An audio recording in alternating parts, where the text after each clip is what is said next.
I hadn't planned on taking the trail that led me so deep into the forest. It was supposed to be a quick escape, a few hours of solitude in nature before returning to the humdrum of daily life. But the forest had a way of drawing you in, deeper and deeper, until you lost track of time and direction. I was no stranger to the outdoors, but something about this place felt different. The trees were taller, the undergrowth thicker, and as the day wore on, a strange quiet settled over the forest, as if the world beyond had ceased to exist. As the sun began to dip below the horizon, casting long, eerie shadows through the canopy, I realized with a jolt that I was no longer on the trail. The beaten path had given way to wild terrain, and I couldn't recall when it had happened. Panic started to creep in, but I'd forced it down. I had been lost before and always found my way back. But this time, the forest seemed determined to keep me. The more I tried to reorient myself, the more disoriented I became, as if the trees themselves were shifting, closing ranks to trap me in their midst. The light was fading fast, and with it, my hope of finding my way back before nightfall. That's when I saw it, a slight depression in the ground, almost imperceptible, but enough to catch my attention. I hesitated, unsure whether to investigate or press on, but curiosity won out. I approached cautiously, parting the thick underbrush with my hands until I came upon something that didn't belong. Beneath a layer of moss and fallen leaves was a metal hatch, partially obscured and rusted at the edges. My heart raced. What could this possibly be, hidden so deep in the wilderness? The hatch was heavy, and it took all my strength to pry it open. A musty, stale odor wafted up from below, and I peered into the darkness, straining to see what lay within. There was a ladder, old and corroded, descending into the depths. Every rational thought told me to leave it alone, to mark the spot and return with someone else. But something else, a deeper instinct, urged me to go down.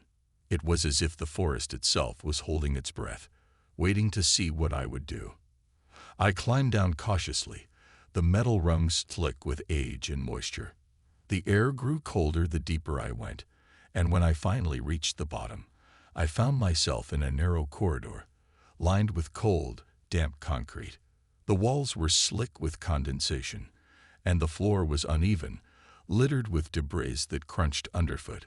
My flashlight beam danced across the walls, revealing faded markings and symbols that sent a shiver down my spine. Whatever this place was, it had been abandoned long ago, or so it seemed. As I ventured further, I stumbled upon a large room, its walls lined with metal tables and strange, antiquated equipment. The technology was outdated, yet sophisticated in a way that felt unsettlingly ahead of its time. There were glass cylinders filled with murky liquid, the contents of which I could only guess at. My mind raced with possibilities, none of them good. This was no ordinary bunker. This was a place of experiments, of things better left forgotten. And then I saw the documents, scattered haphazardly across one of the tables. The paper was brittle with age, but the ink was still legible. As I skimmed through them, words like cloning, genetic manipulation, and Reich leaped out at me. My hands trembled as I pieced together the horrifying truth.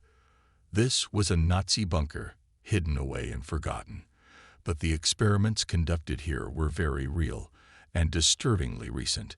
The implications hit me hard, a cold knot of fear forming in my stomach. Just as the reality of what I had uncovered began to sink in, I heard it, a faint, almost imperceptible sound, like the shuffle of feet on concrete. I froze, heart pounding in my chest, straining to hear more. The noise grew louder, closer, and I realized with mounting terror that I was not alone. Someone, or something, was down here with me. I could feel its presence, malevolent and watchful, as if it had been waiting for this moment. Every instinct screamed at me to run, to get out before it was too late. I backed away slowly, my flashlight flickering, as if responding to my fear. The documents crumpled in my grip as I turned and bolted for the ladder. My footsteps echoed in the narrow corridor, a frantic rhythm that seemed to mock my attempts at escape. I could hear the thing behind me now, its pursuit relentless, closing the distance with every heartbeat. The ladder loomed ahead, my only chance of survival, and I reached for it with desperate hands, climbing as fast as I could. I didn't dare look down. The air grew warmer as I ascended, the oppressive darkness giving way to the faint glow of twilight above. I hauled myself out of the hatch and slammed it shut, my breath coming in ragged gasps. For a moment, I just lay there, staring up at the sky, trying to process what had just happened. The forest, so tranquil before, now felt like a prison, its silence a warning. As I staggered to my feet and began the long trek back, I knew one thing for certain. I had uncovered something monstrous, something that should never have seen the light of day. And whatever it was still out there, waiting. The forest seemed to cling to me as I stumbled out, branches tearing at my clothes, roots tripping my steps. By the time I reached the edge of the tree line, the sun had long since vanished, replaced by a cold, indifferent moon. My mind was reeling, filled with fragments of the horrors I'd uncovered in the bunker. The thought of returning to civilization, of facing the world with this knowledge, felt almost as terrifying as the bunker itself. But I knew I couldn't stay in the forest, not with whatever it was lurking in those depths. The nearest town was miles away, but the distance barely registered as I made my way down the winding road. My thoughts were a jumbled mess, alternating between fear and the pressing need to make sense of what I'd seen. There was only one person I could think of who might help me understand: Edwin Thatcher, my old professor. Edwin had been a mentor to me, a man with an encyclopedic knowledge of World War II history, particularly the dark, hidden chapters. If anyone could shed light on this nightmare, it was him. When I finally reached a point with self-service, I called Edwin, my hands trembling as I dialed. It was late, and he picked up after several rings, his voice groggy with sleep. I hadn't spoken to him in years, but the urgency in my voice cut through any awkwardness.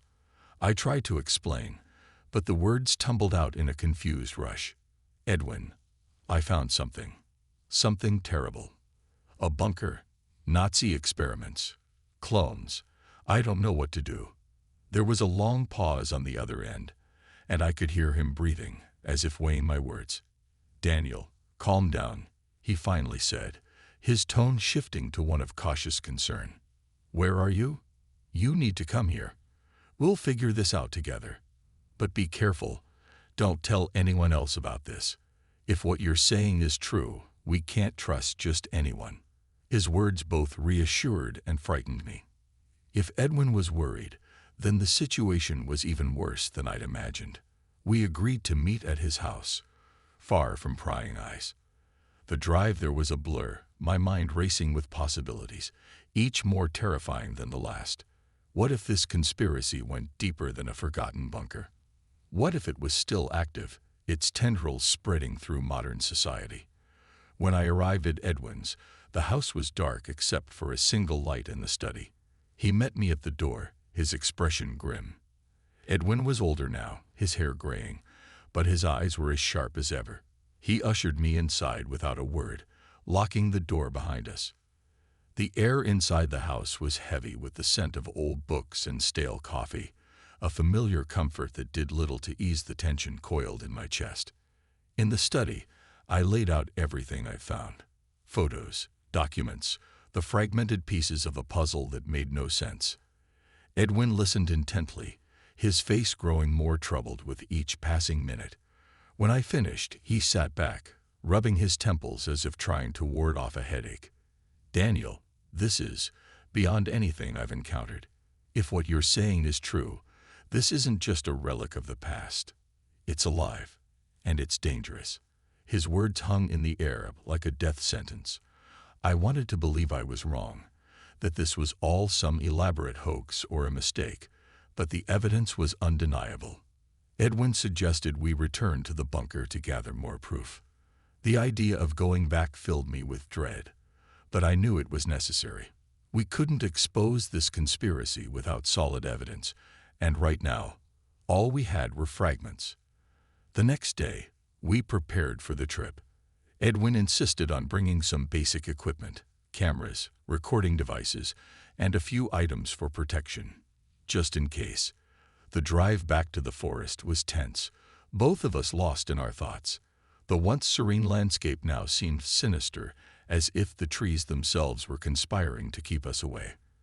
By the time we arrived, the sky was overcast, the air thick with the promise of rain. We made our way to the bunker's entrance in silence, each of us keenly aware of the danger we were walking into. The hatch was just as I'd left it, slightly ajar, the darkness below yawning like an open grave. We descended the ladder, the air growing colder with each step. Inside, the bunker was as I remembered, silent, oppressive, filled with the ghosts of forgotten atrocities. But this time, the fear was sharper, more immediate. We weren't alone. As we moved deeper into the bunker, gathering evidence, I felt it again, that presence. A creeping sensation that we were being watched followed. The silence was no longer just silence. It was the heavy, expectant hush of something lying in wait. Edwin seemed to feel it too. His movements grew more hurried, his breathing shallow. We needed to get what we came for and get out. We were in the heart of the bunker, photographing the cloning equipment and documents when we heard it. Footsteps, soft but unmistakable, echoing down the corridor. Panic flared in my chest. Edwin looked at me, his eyes wide with fear. "We need to leave now," he whispered, his voice barely audible. We grabbed what we could and bolted, the footsteps growing louder behind us, faster, more insistent. We reached the ladder in record time, scrambling up and out of the hatch. I slammed it shut, the sound echoing through the forest. We didn't stop running until we were back at the car, gasping for breath.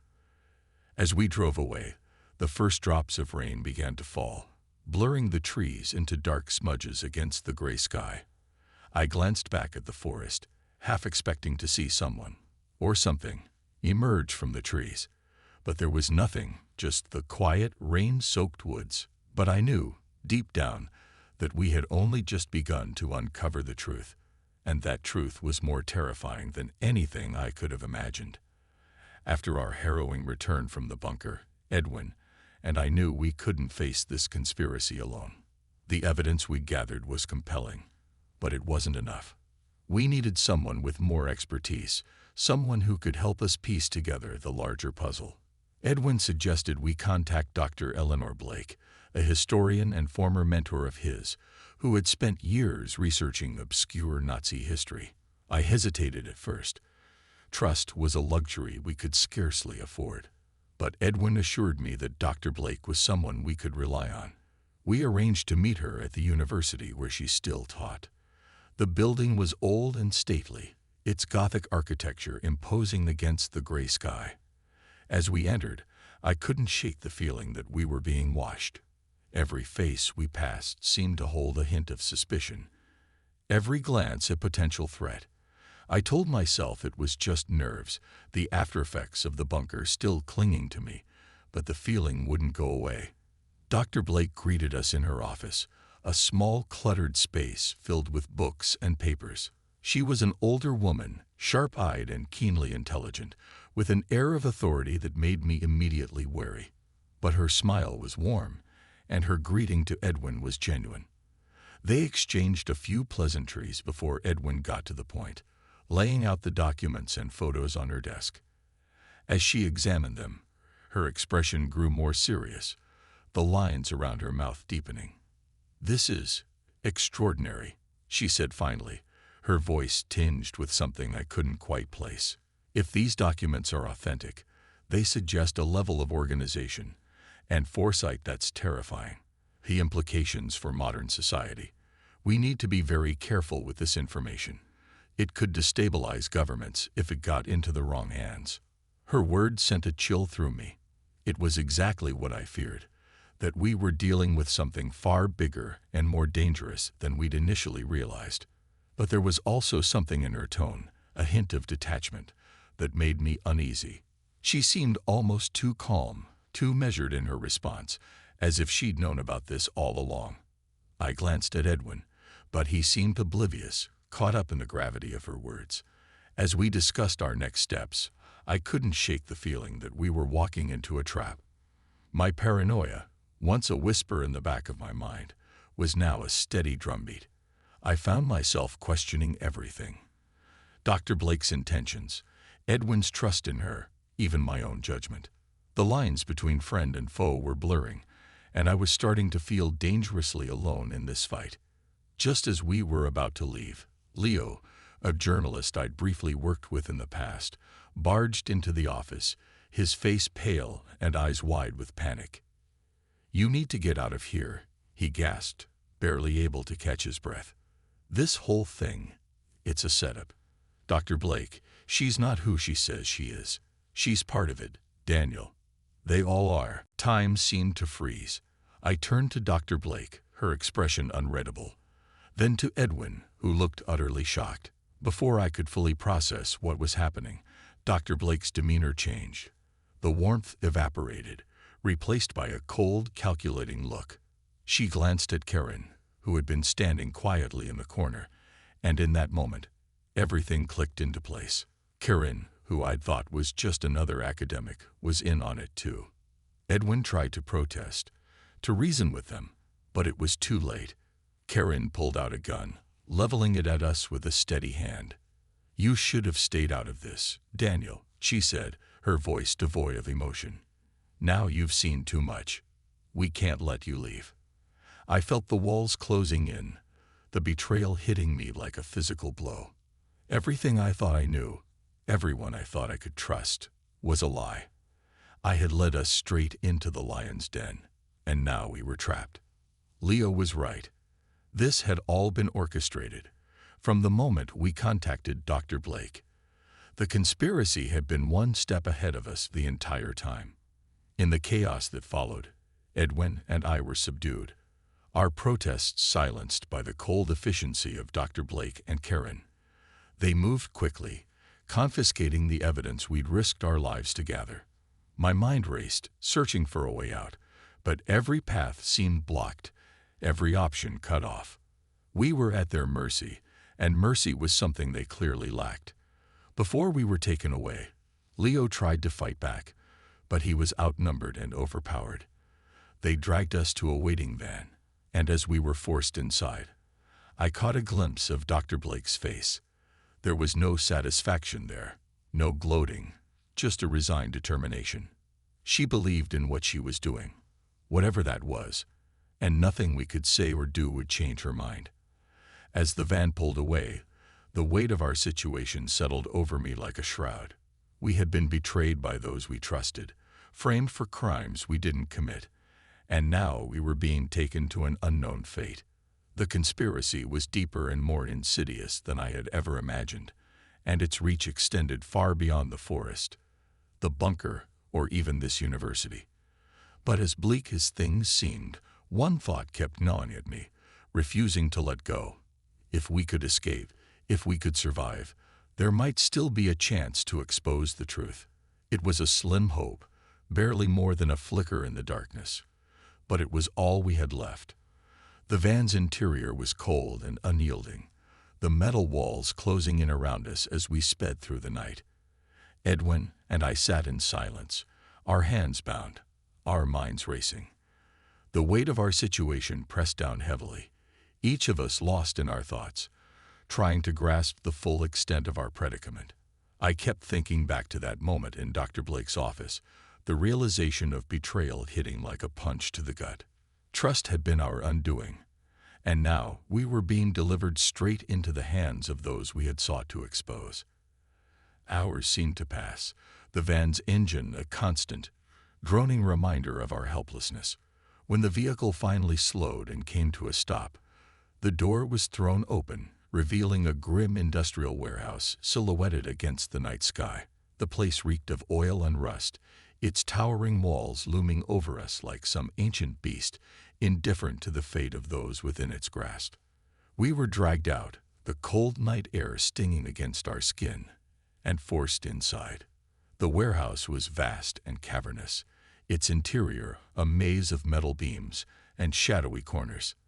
The harsh fluorescent lights overhead cast a sickly glow, illuminating the scene with an unnatural pallor. It felt like stepping into a nightmare. Everything was too bright, too exposed, and yet filled with the kind of darkness that wasn't just an absence of light. This was a place where hope came to die, where secrets were buried deep and forgotten. We were led to the center of the warehouse, where a group of men stood waiting.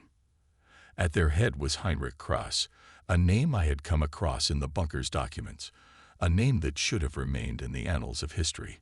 But here he was, standing before us, the spitting image of a man who should have died decades ago. The sight of him sent a chill down my spine. The cloning had been successful, too successful. And now, that dark history had returned, more dangerous than ever. Heinrich regarded us with cold, calculating eyes, a faint smile playing on his lips. He took his time, circling us like a predator sizing up its prey. "You've been quite the nuisance, Daniel," he said, his voice smooth, almost amused, stumbling upon things that should have remained hidden, bringing them into the light. "But it ends here. There's no escape this time." His words sent a fresh wave of fear through me, but also a surge of defiance. "You can't hide this forever," I spat, trying to keep my voice steady. "People will find out. The truth will come out." Heinrich chuckled softly, shaking his head. "You still don't understand, do you?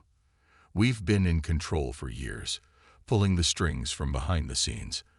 Everything you've seen, everything you've uncovered, it was all part of the plan. And now you're just another loose end to be tied up." He gestured to his men, who moved swiftly to restrain us. But something in me snapped. All the fear, all the betrayal, boiled over into a single moment of reckless courage. I lunged at Heinrich, my hand still bound, hoping to catch him off guard. But he was ready, almost as if he had expected it. He sidestepped my attack easily, his expression one of mild irritation, as if swatting away a particularly persistent insect. Before I could recover, one of his men struck me from behind, sending me sprawling to the cold concrete floor. Pain shot through my ribs, and I gasped for breath. The taste of blood sharp in my mouth. Edwin tried to intervene, but he was overpowered just as quickly, thrown to the ground beside me. We were helpless, our last desperate attempt at resistance crushed with terrifying efficiency. As I lay there, struggling to regain my breath, Heinrich crouched down beside me, his face inches from mine. "You've been playing a game you were never meant to win," he said softly. "And now, it's over." He stood and nodded to his men. "Take them to the cells. We'll deal with them properly later." We were dragged away, deeper into the bowels of the warehouse, to a series of makeshift cells, small, metal cages barely large enough to stand in. They threw us inside, slamming the doors shut with a finality that left no doubt as to our fate. The sound echoed in the empty space, a grim punctuation to the hopelessness of our situation. Trapped, defeated, and forgotten, we were nothing more than another failed attempt to challenge a power far greater than ourselves. Hours passed in that cold, dark place, each minute stretching into eternity.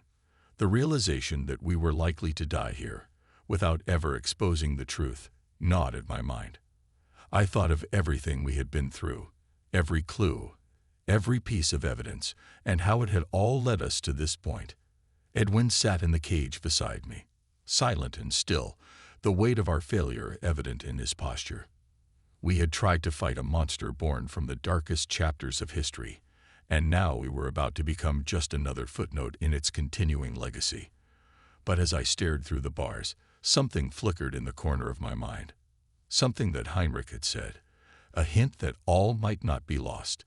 If we could escape, if we could survive just a little longer, there might still be a way to turn this around. It was a long shot, and I knew it. But in the depths of despair, even the faintest glimmer of hope was enough to hold on to. As the hours dragged on, I began to formulate a plan, desperate, reckless, and with little chance of success, but a plan nonetheless. I couldn't let it end here, not without one final attempt to fight back. The truth was out there, waiting to be uncovered, and I couldn't let this be the end of the road. It wasn't just about survival anymore. It was about making sure that history didn't repeat itself, about making sure that the shadows couldn't reclaim the light. We would escape. We had to. The hours dragged on in the cold, damp cell, each moment marked by the relentless ticking of some unseen clock. Edwin and I barely spoke, the weight of our predicament pressing down like a physical force. Every so often, I could hear faint sounds from somewhere within the warehouse. Footsteps, the distant hum of machinery, the occasional murmur of voices. But none of it brought any comfort. If anything, it only reinforced the fact that we were utterly alone, abandoned to our fate by a world that had already moved on. As I sat in that small, metal cage, my mind raced through every possible scenario. Escape seemed impossible. The walls were too thick, the doors too heavy, and the guards too vigilant. Yet, I couldn't shake the thought that there had to be a way out, some crack in the armor of this monstrous conspiracy. Heinrich's arrogance might be our only advantage. He believed we were beaten, that we had no more cards to play. If we could exploit that, even for a moment, maybe, just maybe, we could turn the tables. But the more I thought about it, the more the hopelessness of our situation set in. The conspiracy had its claws in everything. Media, government, even academia. How could two men, bound and broken, possibly hope to expose something so vast? My thoughts turned dark, despair creeping in like a slow, insidious poison. I could feel it eating away at my resolve, whispering that resistance was futile, that we were already as good as dead. Edwin, for his part, seemed resigned to our fate. He had always been the rational one, the voice of reason in the face of my more reckless tendencies. But now his silence was heavy with unspoken defeat. He sat with his back against the bars, eyes closed, as if trying to find some peace in the chaos around us. I wondered if he had already given up, accepted that this was the end of our journey. The thought frightened me more than anything else. If Edwin had lost hope, what chance did I have? Then, in the stillness, a noise broke through the quiet. A soft creak, followed by the scuff of a boot on concrete. I stiffened, straining to see through the darkness. A shadow moved at the edge of my vision, and for a moment, I thought it was one of our captors, come to deal with us at last. But then a figure stepped into the dim light, and I realized with a shock that it was Leo. He looked worse for wear, his clothes torn and face bruised, but there was a fire in his eyes that hadn't been there before. "Get ready," he whispered, crouching down beside the cage. "I don't have much time, but I'm getting you out of here." My heart leaked in my chest, hope flaring up like a dying ember fed fresh air. "How?" I managed to ask, barely able to believe what I was hearing. "They'll catch us before we even reach the door." Leo shook his head, pulling a small set of lockpicks from his pocket. "There's a distraction in place. Some of the workers are on our side. They've seen enough to know something's wrong. They'll create a diversion while we make our move, but we have to be quick." I nodded, adrenaline surging through me. Edwin roused himself, disbelief giving way to a cautious optimism. As Leo worked on the lock, I realized just how fragile this plan was. One mistake, one wrong move, and it would all come crashing down. But it was a chance, the only one we had, and I wasn't about to let it slip away. The lock clicked open, and Leo swung the cage door wide. "Go," he urged, his voice low but urgent. "Follow me, and don't make a sound." We crept through the shadows, every footfall carefully placed, every breath held in fear of discovery. The warehouse was a maze, but Leo led us with confidence, navigating the labyrinthine corridors with practiced ease. I could hear the distant sounds of the promised diversion. Shouts, a loud crash, the unmistakable crack of gunfire. My heart pounded in my chest, each step bringing us closer to freedom, but also closer to the risk of being caught. Finally, we reached a side door, partially hidden behind stacks of crates. Leo pushed it open, revealing a narrow alleyway beyond. The night air was cold and crisp, a stark contrast to the stifling atmosphere inside the warehouse. But there was no time to savor the moment. Our escape was far from guaranteed. We moved quickly, sticking to the shadows, avoiding the main roads where patrols might be watching. As we put distance between ourselves and the warehouse, I couldn't help but think of everything we were leaving behind: the evidence, the documents, the chance to bring down the conspiracy once and for all. But survival was paramount now. There would be time to regroup, to plan our next move, if we could just stay ahead of those who were hunting us. Hours passed in a blur as we navigated the outskirts of the town, moving with the caution of prey in a forest of predators. When we finally stopped, exhausted and ragged, we found shelter in an abandoned building, its windows shattered and walls crumbling. It wasn't much, but it was a refuge, a place to catch our breath and reassess our options. Sitting in that ruined room, the enormity of what had happened began to sink in. We were fugitives now, marked men with no clear path forward. The conspiracy had won this round, and the world remained ignorant of the darkness festering beneath the surface. But as I looked at Edwin and Leo, both battered but alive, I knew that our fight wasn't over. We had lost a battle, but the war was far from decided. In the dim light of dawn, as we huddled together, planning our next steps, one thought kept me going. We had to find a way to expose the truth, no matter the cost. The world needed to know, and we were the only ones left who could reveal it. The road ahead was uncertain, and the odds were against us, but we had no choice. We had to keep fighting, for ourselves, for the truth, and for the world that had no idea how close it was to being plunged into darkness.